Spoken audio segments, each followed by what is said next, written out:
Hello friends and welcome to the exams made simple. तो स्वागत है आपका 24 नवंबर 2021 के द हिंदू न्यूज़पेपर एनालिसिस में। शुरू करने से पहले आपको बता दूं कि नीचे डिस्क्रिप्शन कमेंट में आपको लिंक्स मिल जाएंगे हमारे करंट अफेयर्स प्लान के साथ जुड़ने की। तो अगर आप जुड़ना चाहते हैं उसके साथ तो आप नीचे डिस्क्रिप्शन कमेंट में लिंक्स है, आप वहाँ से ज्वाइन कर सकते हैं। साथ ही अगर आपको वीडियो पसंद आता है तो please do like it and do share it among your friends as well. ठीक है ना। स्टार्ट करते हैं आज के सवालों के साथ पहले जिनके जवाब आपको देने हैं। First question is with reference to Rani Gaidinliu consider the following statements. कुछ स्टेटमेंट्स दिए हैं रानी गैदिनलियू से रिलेटेड, आपको बताना है कि कौन से स्टेटमेंट सही है। पहला स्टेटमेंट कह रहा था title Rani was given to her by Mahatma Gandhi. Second statement is she led the Heraka religious movement. तो आपको बताना है कि इनमें से कौन सा स्टेटमेंट सही है। One only, two only, both या none. Question number 2 is justice Srikrishna committee is related to which of the following. तो justice BN Srikrishna committee is related to which of the following. Options are A data protection, B cyber security, C monetary policy या D banking reforms.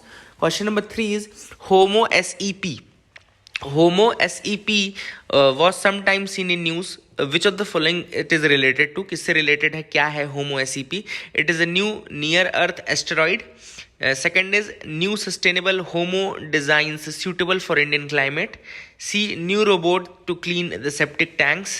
या the new artificial intelligence system to guide elders to home. आपको बताना है कि क्या है homo SEP। तो pause the video, think of the answer, उसको अटेम्प्ट करिए एंड मुझे कमेंट सेक्शन में बताइए कितने आपने सही किए। मैं आपको आंसर्स बता देता हूँ, ठीक है ना। Let me tell you the answers. पहला सवाल था रानी गैदिनलियू से रिलेटेड। तो पहला स्टेटमेंट गलत है because the title of Rani was given to her by Pandit Jawaharlal Nehru. तो पंडित जवाहरलाल नेहरू ने ये टाइटल दिया था। And she led the Naga Heraka religious movement. तो बिल्कुल सही है। आप सबको थोड़ा सा कुछ फैक्ट्स और बता दूं कि the title of Rani was given by Pandit Jawaharlal Nehru. And इसके अलावा दूसरी चीज़ इंपॉर्टेंट है कि रानी गैदिनलियू ज्वाइंड हर कजिन हाइपू जडोनांग का हरेका मूवमेंट था, जो उनके कजिन थे। एंड उनका मूवमेंट उन्होंने फिर स्टार्ट किया था। It was a spiritual movement dedicated to revive the ancient Naga tribal जो रिलीजन था उसको डेवलप करने के लिए ये हरेका मूवमेंट था in the for the Naga tribes. उनको उसने लीड किया। फिर दूसरा जो सवाल था जस्टिस श्री कृष्णा कमेटी, तो इसको डाटा प्रोटेक्शन से रिलेटेड है। A will be the answer for that. And तीसरा सवाल था होमो SEP। तो homo SEP is actually C answer is correct, new robot to clean the septic tank. IIT Madras में बनाया गया था। आप सबको पता होगा ये फैक्ट, मैंने आपको पढ़ाया भी था वैसे, है ना। तो you must be knowing that answer. आगे मूव करते हैं, mains question of the day की तरफ आते हैं। तो आज का mains question of the day है economy is important but not at the expense of environment, discuss this statement. आपको डिस्कस करना है इस स्टेटमेंट को। क्वेश्चन है economy is important but not at the expense of the environment, ठीक है ना। इसको बहुत ही सिंपल क्वेश्चन है, लेकिन जब आप लिखने जाएंगे तो आपको समझ में आएगा कि इसको समराइज करना एक मेंस क्वेश्चन में थोड़ा टफ होता है। तो आप लोग इसको अटेम्प्ट करिए। Let's see how you people attempt this question. Let's move to the news analysis part. अब एक इंपॉर्टेंट न्यूज़ है जो कि हिंदू में नहीं आई है, वो मैं आपको बता दूं सबसे पहले कि union minister of science and technology ने लॉन्च किया है इंडिया का पहला first virtual science lab for children under the CSIR जिज्ञासा प्रोग्राम। तो CSIR का एक प्रोग्राम ऑलरेडी चल रहा है जिसका नाम है जिज्ञासा program.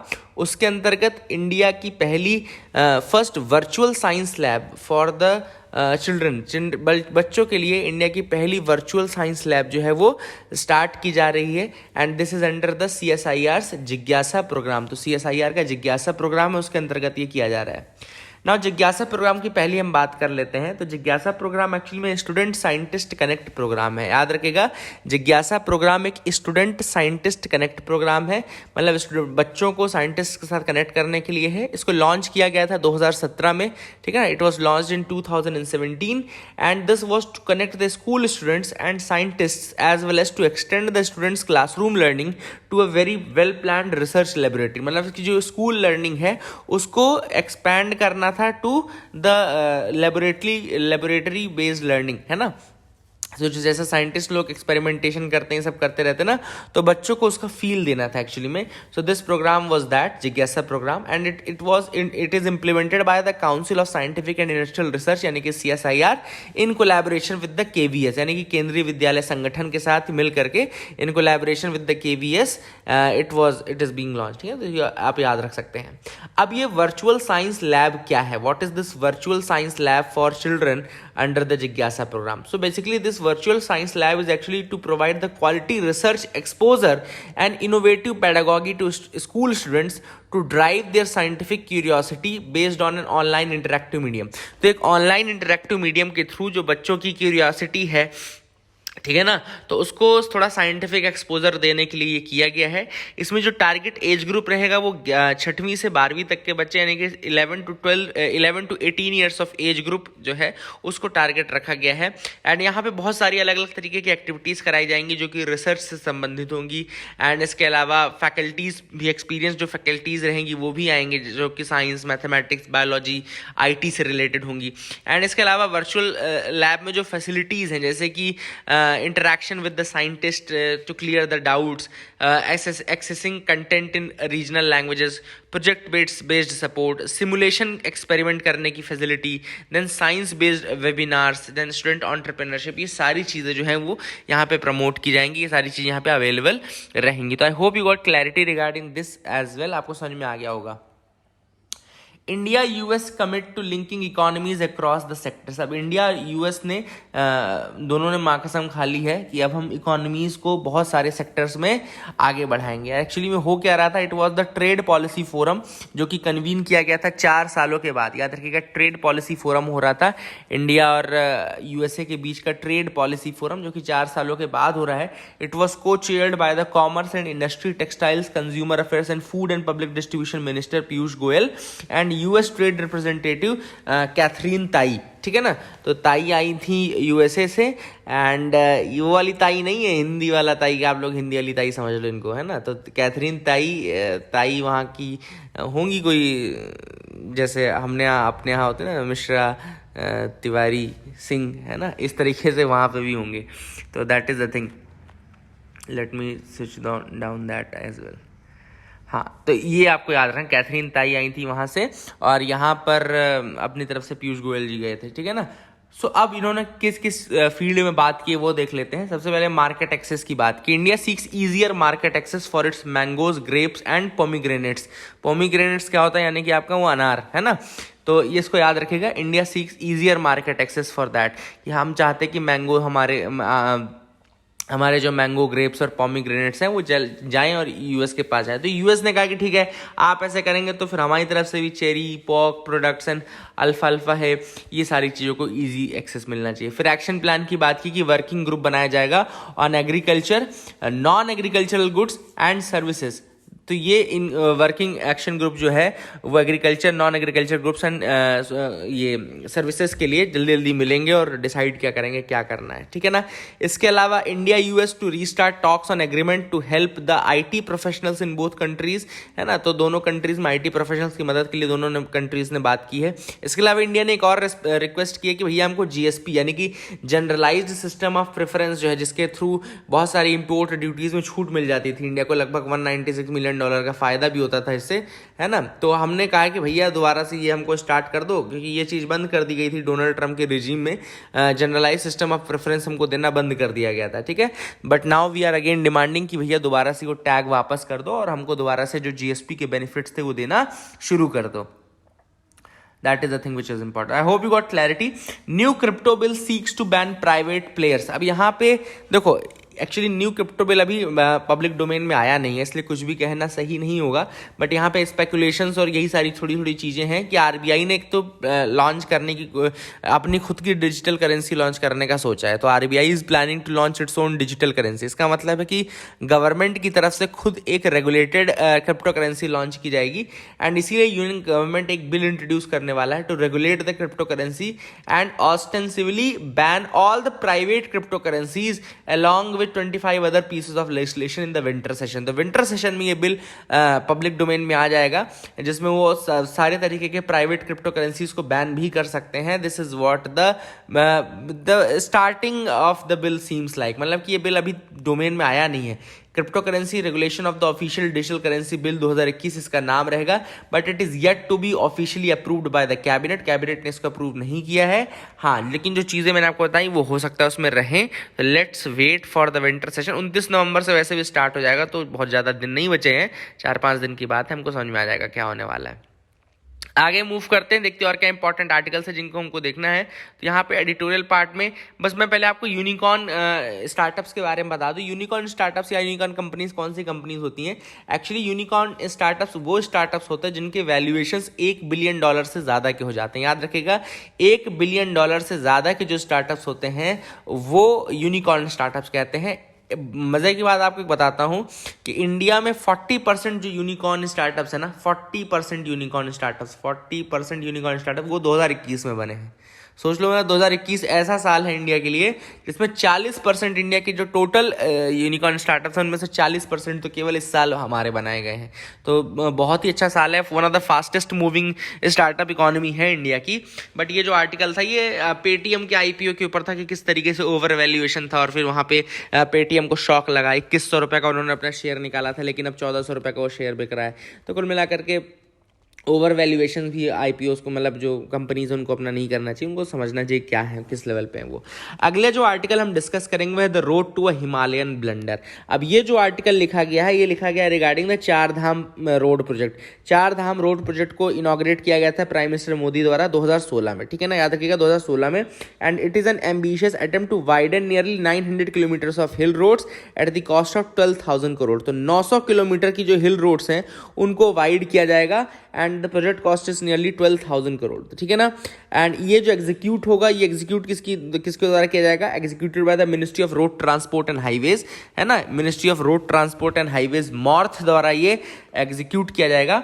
And it aims to provide all weather connectivity to the 4 major shrines of this region, जिसमें आती हैं यमुनोत्री, गंगोत्री, केदारनाथ एंड बद्रीनाथ। ये 4 श्राइन्स हैं जिनको कनेक्ट करने की बात की जाती है, और ऑल वेदर कनेक्टिविटी प्रोवाइड करने की बात की जा रही है इस प्रोजेक्ट के अंतर्गत। अब 4 श्राइन्स कौन कौन से हैं? यमुनोत्री, गंगोत्री, केदारनाथ एंड बद्रीनाथ, ठीक है ना, ये 4 हैं। अब एक्चुअली में ऑथर ने कहा है कि भैया आप लोग ठीक है इंफ्रास्ट्रक्चर डेवलपमेंट की बात करते हो, टूरिज्म को बढ़ाने की बात करते हो, है ना, ये सारी चीज़ें सही हैं, लेकिन क्या आपको टूरिज्म बढ़ाने के लिए और इस तरीके के इंफ्रास्ट्रक्चरल डेवलपमेंट के लिए आपको एकमात्र हिमालयन टोपोग्राफी मिली है जो कि इतनी ज़्यादा फ्रेजाइल है, जो कि इतनी ज़्यादा ब्रिटल है कि वहाँ पर अगर आपने कुछ भी थोड़ा बहुत डेवलपमेंट किया तो बहुत ज़्यादा नुकसान हो सकते हैं? हम सबको पता है कि हिमालयन टोपोग्राफी बहुत ज़्यादा ब्रिटल है, बहुत ज़्यादा फ्रेजाइल है, सॉरी।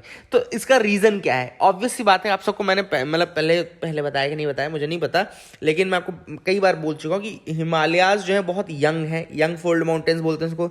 यंग फोल्ड माउंटेन्स जो है मतलब अभी भी वो मोशन कर रहे हैं। इनफैक्ट अगर आप हिमालयाज की हाइट देखो तो अभी भी वो बढ़ती जा रही है ना, हिमालयाज का भी तो मोशन और उनकी हाइट दोनों बढ़ती जा रही है। ये बताता है कि कहीं ना कहीं ये अभी भी यंग फोल्ड माउंटेन्स और अभी भी इनके अंदर बहुत ज़्यादा मोशन मूवमेंट हो रहा है। अब आप सोचो कि ये जब इतनी ऐसी टोपोग्राफी है जिसमें अभी भी मोशन, जिसमें अभी भी साइज चेंज हो रहा है, तो आप किस तरीके से इस तरीके डेवलपमेंटल वर्क वहां पे करवा रहे हो? ये ऑलरेडी बहुत ज़्यादा फ्रेजाइल है, बहुत ज़्यादा ये कहना चाहिए कि अनस्टेबल सिस्टम है, बहुत ज़्यादा स्टेबल सिस्टम्स में नहीं आता है, बहुत ही नए बने हुए हैं ये, इसलिए बहुत ही अनस्टेबल सिस्टम्स में आता है। This is what has been mentioned by the author in this article. दूसरी चीज़ जो ऑथर ने कही है कि Uttarakhand already has been a victim of many disasters. आपने देखा होगा कि Uttarakhand has been the victim of many disasters, चाहे वो फ्लड हो, चाहे वो लैंडस्लाइड्स हों, चाहे वो अर्थक्वेक्स हों, वो रेगुलर इंटरवल में ये सारी चीज़ें आती ही रहती हैं। जब अभी इतना ज़्यादा डेवलपमेंट नहीं है वहाँ पे इंफ्रास्ट्रक्चर का, तब आ रही हैं। तो अगर आप इस तरह से कंस्ट्रक्शन और ज़्यादा बर्डन अगर आपने वहाँ पे डाला तो और क्या हाल होने वाला। जबकि कई रिसर्चर्स हैं, कई इन्वायरमेंटलिस्ट हैं, उन्होंने क्लियर कहा है कि इस रीजन में डेवलपमेंट बहुत नहीं होना चाहिए। अब एक्चुअली में क्या होता है कि गवर्नमेंट कई बार क्या होता है किसको फेवर करने लगती है, वो होटल्स को, जो रिजॉर्ट वाले हैं उनको, इन सब की जो लॉबी है ना, इनको फेवर प्रेफर करने लगते हैं कि भैया टूरिज्म को बढ़ाओ ताकि होटल्स का, रिजॉर्ट्स का और हाईवेज बढ़ेंगे तो बीच में रिजॉर्ट खुलेंगे, है ना। केवल हाईवे नहीं बनेगा ना, दिक्कत ये होती है कि जब भी हाईवे आएगा या ये सारी चीज़ें आएंगी तो उसके साइड में फिर होटल्स और रहने की जगहें और ये सब चीज़ें ऑटोमेटिकली डेवलप होना शुरू हो जाएगा, और ये फिर किस तरीके से इसका बर्डन उठा पाएगा, that is the big question. तो ऑथर ने यही कहा कि भैया इस तरीके की एक्टिविटीज को थोड़ा सा आप रोक करके रखें। इसके अलावा ऑथर ने यह भी कहा कि these wide roads are being sought to be built in Uttarakhand which is the victim of several disasters. मैंने ऑलरेडी आपको बता दिया। अभी जैसे अगर आप इसी साल की बात करें तो धौली गंगा, ऋषि गंगा, अलकनंदा रिवर्स में फ्लड आए जिसमें लगभग 200 से ज्यादा जाने गई। इसके अलावा लैंडस्लाइड्स इस रीजन में आते ही रहते हैं। इसी साल की बात है, लैंडस्लाइड बहुत ज्यादा आए थे, बीच में रोड भी बंद हो गई थी, है ना, सारी चीजें। तो इसके अलावा तो यही वाली बात ऑथर ने कहा है कि वाई इज मॉर्थ, यानी कि why is the ministry of road transport and highways is entering such a fragile terrain with a massive ambitious project without even doing a basic environmental impact assessment। तो इन्होंने कहा कि मॉर्थ इस area में घुस तो गया है बनाने के लिए सब कुछ, लेकिन उन्होंने बेसिक जो इन्वायरमेंटल इम्पैक्ट असेसमेंट है वो भी नहीं किया। और इन्वायरमेंट इम्पैक्ट असेसमेंट बहुत ज्यादा इंपॉर्टेंट है कि क्या इम्पैक्ट इसका पड़ेगा, क्या इम्पैक्ट पड़ेगा किसी भी कंस्ट्रक्शन एक्टिविटी का on the environment, on the ecology, on the geology of that region. वो बहुत जरूरी है स्टडी करना। उसमें आपको एक टीम बनानी चाहिए थी, एक कमेटी बनानी चाहिए थी जिसमें एनवायरमेंटलिस्ट्स का होना जरूरी था, जिसमें इस तरीके के जियोलॉजी एक्सपर्ट्स का होना जरूरी था। उसके बाद वो डिसाइड आप करते। बट आपने क्या किया, आपने बिना कोई इन्वायरमेंटल इम्पैक्ट असेसमेंट किए ही आपने कंस्ट्रक्शन के लिए ग्रीन हरी झंडी दिखा दी और आप अब उसके लिए बढ़ रहे हो आगे, ऑथर ने कहा है। इसके अलावा ऑथर ने यह भी कहा है कि कई लोग जो मॉर्थ और ये सब बोलते रहते हैं कि हम बिल्कुल कोशिश करेंगे कि इस तरीके से बनाए, कंस्ट्रक्शन करें कि वो मिटिगेट हो जाए, वो सारी चीज़ें नहीं रहें। बट आप किसी भी तरीके से कंस्ट्रक्शन करेंगे अल्टीमेटली उसका बर्डन ही पड़ने वाला है।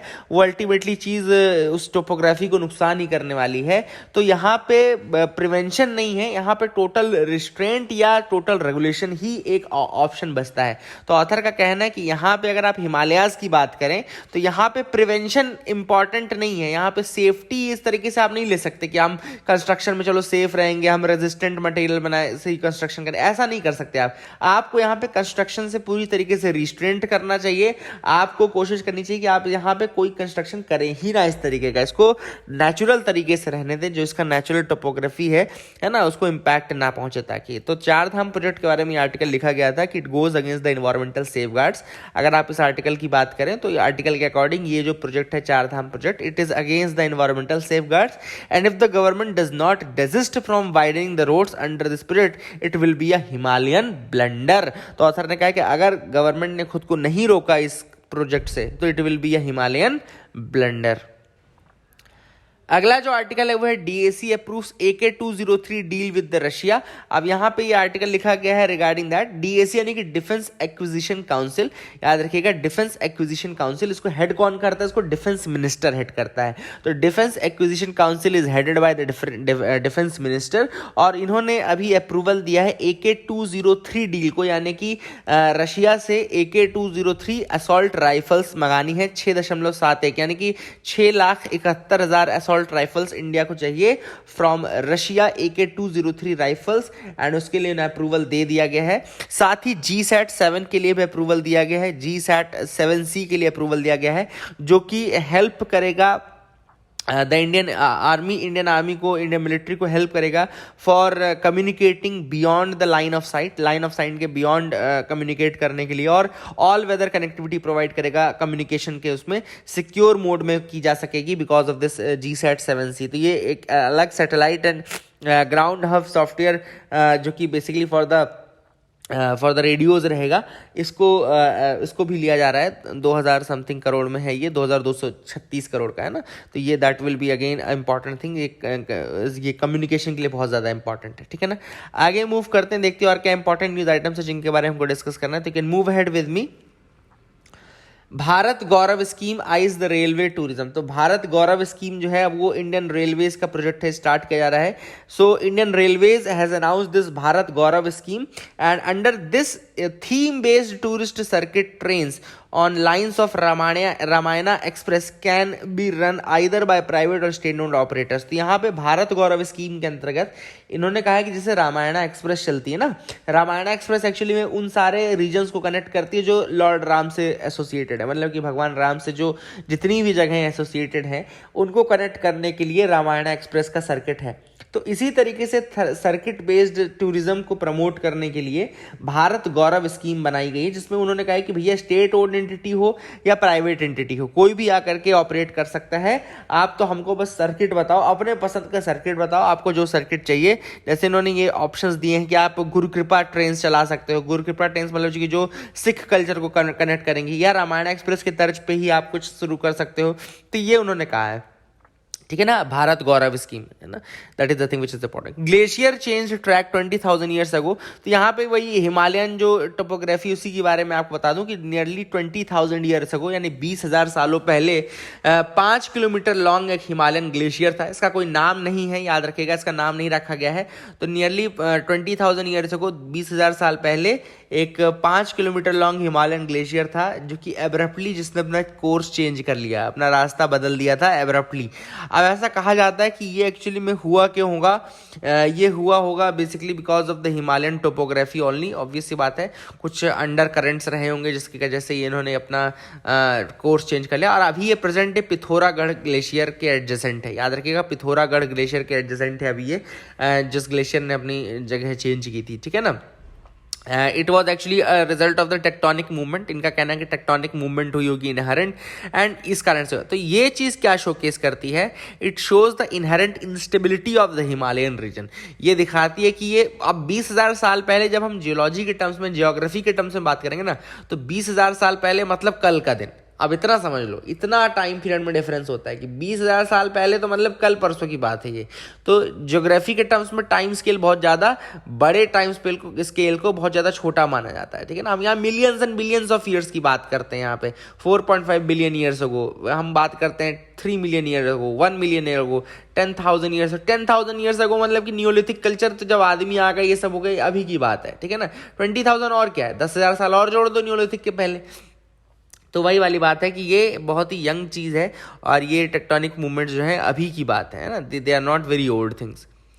आगे मूव करते हैं, ऑथर ने क्या देखते हैं कि $600 मिलियन अफगानिस्तान के लिए एड इकट्ठा कर ली है यूएन ने। तो यूएन ने $600 मिलियन अफगानिस्तान के लिए रेस किया। एक्चुअली में अफगानिस्तान में फूड क्राइसिस चल रहा है। फूड क्राइसिस मतलब कि वहाँ के लोगों के पास खाना खाने के लिए भी नहीं है पैसा। अब तो वही है कि उनके ह्यूमैनिटेरियन क्राइसिस को रोकने के लिए उनकी पॉपुलेशन के लिए $600 मिलियन इकट्ठा किए हैं यूएन ने, है ना। दैट वाज थिंग, ये आप याद रख सकते हैं। आगे मूव करते हैं, India to release 5 million barrels of oil from its reserves to cool price. अब देखो, आप सबको पता है डिमांड और सप्लाई का क्या फंडा रहता है। डिमांड अगर ज़्यादा है, सप्लाई अगर कम है, तो प्राइजेस क्या होंगे, बढ़ जाएंगे। ऑब्वियस सी बात है, अभी वही चल रहा है कि ओपेक ने अपने सप्लाईज को कट कर दिया। ओपेक जब सप्लाईज कट करता है तो पूरे वर्ल्ड में थोड़ा ऑयल कमी हो जाती है, ऑयल की कमी हो जाती है तो प्राइजेस बढ़ जाते हैं। अब इंडिया ने क्या किया है कि भैया आप लोग तेज हो तो हम भी बहुत तेज हैं। अब इंडिया ने ऑलरेडी, इंडिया के रिजर्व्स हैं, आप सबको पता है कि जब अटल बिहारी वाजपेयी जी की गवर्नमेंट थी, अटल जी ने बहुत ही अच्छी चीज़ एक सोची थी। उन्होंने कहा कि हम रिजर्व्स बनाएंगे। ऑयल रिजर्व्स की बात अटल बिहारी वाजपेयी जी ने सोची थी, आप याद रखिएगा, है ना। तो उन्होंने कहा कि हम ऑयल रिजर्व्स बनाएंगे। बहुत ही दूर की सोच थी ये, ताकि इस तरह की कभी शॉक की कंडीशन हो तो वहाँ पे हम इसका यूज़ कर सकें, ठीक।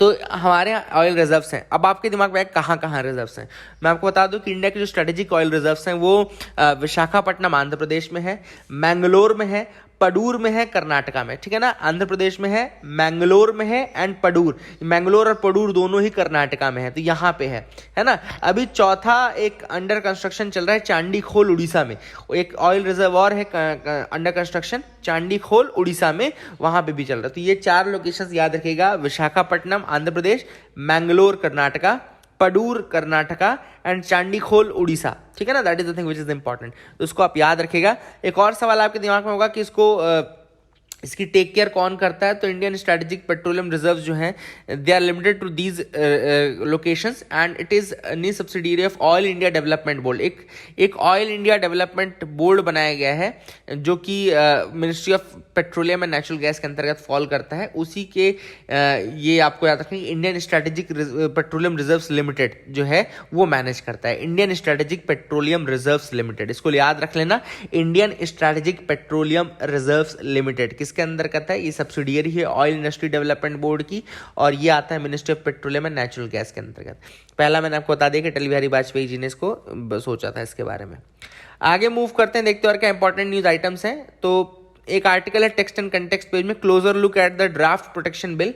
तो यहाँ पे वही वाली बात जो कल हमने की थी ना, जेपीसी वाली बात, वही वाली बात आज रिपीट हुई है। तो मैं आपको बस एक बार फिर से सेक्शंस दोबारा बताता हूँ। सेक्शन 35 की बात की गई है, जिसमें इन्होंने कहा है कि किसी भी गवर्नमेंट इन्फोर्समेंट एजेंसी को आप क्या कर सकते हैं, एग्जेम्पशन दे सकते हैं। एग्जेम्पशन मतलब कि उसके ऊपर आपका डाटा यूज़ करने की परमिशन हो जाएगी, उसके पास जो भी मतलब कि डाटा प्रोटेक्शन के लिए नॉर्म्स हैं उनसे वो एग्जेम्प्ट हो जाएगी वो बॉडी। यहाँ पे ऑथर ने ये कहा है कि भाई आपने ये तो कह दिया कि सॉवरेनिटी के लिए, पब्लिक ऑर्डर को मेंटेन करने के लिए हम ऐसा कर सकते हैं, लेकिन ये सारे तो बहुत ही वेग टर्म्स हैं।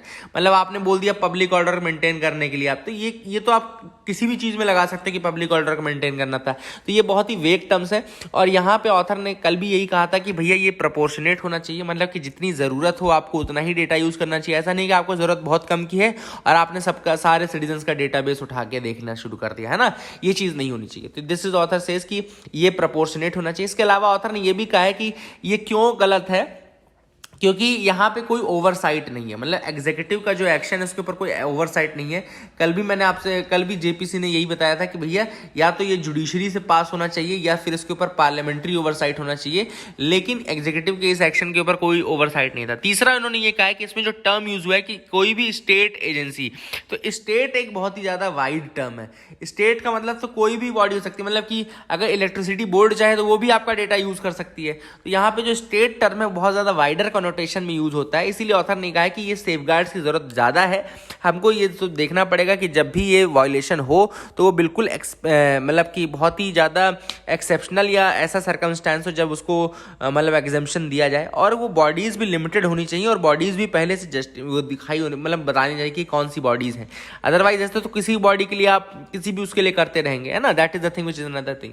ऑथर ने इसके अलावा ये भी कहा है कि जो जीडीपीआर यानी कि जनरल डाटा प्रोटेक्शन रेगुलेशन है, जो कि यूरोपियन यूनियन का है ना, जिसको देख करके आपने ये सारी चीजें बनाई हैं। आपने ये सारी चीजें तो देखी कि यहाँ पे जनरल डेटा प्रोटेक्शन रिजीम है, लेकिन आपने ये नहीं देखा कि इन्होंने पर्सनल डेटा के लिए अलग लॉ बना रखा है। इन्होंने ऐसा नहीं कहा है कि कोई भी इंटेलिजेंस एजेंसीज कहीं पे भी वो देखती रहेंगी, इन्होंने उसके लिए अलग लॉ बना लिया है जो कि ईयू के द्वारा रेगुलेट भी नहीं होता है, मतलब है ना।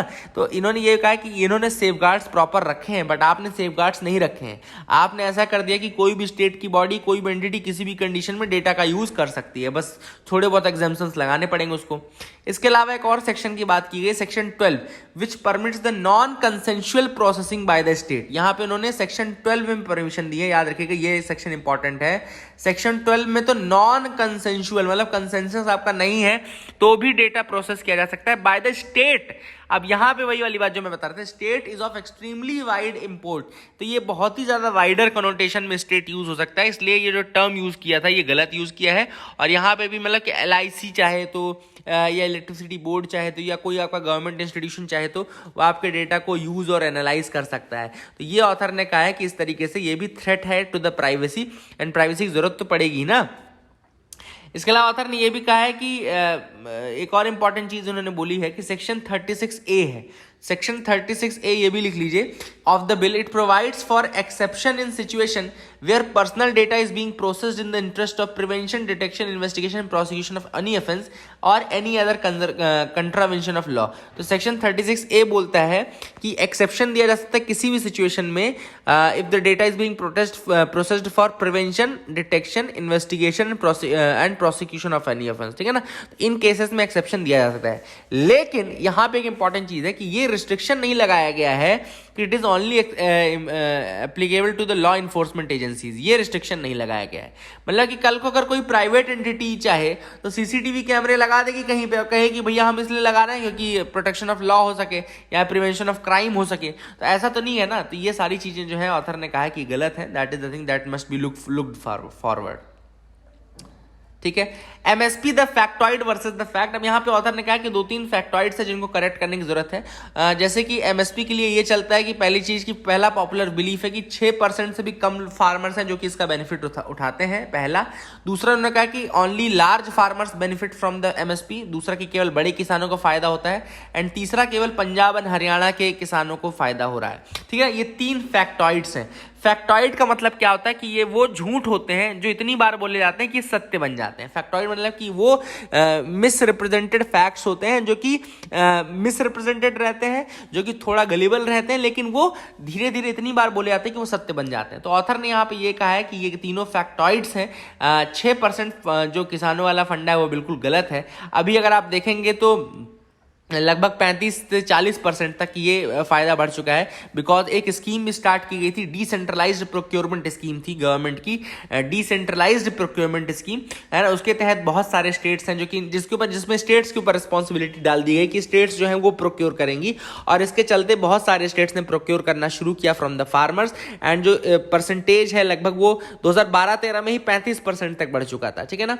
दूसरा जो इनका फैक्टॉइड था कि केवल बड़े फार्मर्स को फायदा हो रहा है, तो बिल्कुल गलत है। अगर आप बड़े फार्मर्स की संख्या देंगे तो केवल 1% बड़े फार्मर्स हैं अभी तक, अदरवाइज जो स्मॉल एंड मार्जिनल फार्मर्स हैं वो 70% के आसपास उनका रेशियो होता है, बाकी जो है वो मिडिल फार्मर्स हैं। तो ये भी फैक्टॉइड इनका गलत होगा। दूसरा चीज कि केवल और केवल पंजाब हरियाणा के फार्मर्स को फायदा, ये भी गलत है। मध्य प्रदेश ने काफी ज्यादा तरक्की की है, छत्तीसगढ़ ने काफी तरक्की की है, उड़ीसा ने काफी तरक्की की है in the state in the course of MSPs and all. तो ये भी फैक्टॉइड गलत है। तो these were the things which were there in this article. I hope you got clarity regarding these. आपको समझ में आ गया होगा। That is it for the day. Keep loving us, keep sharing us. Thank you, have a nice day.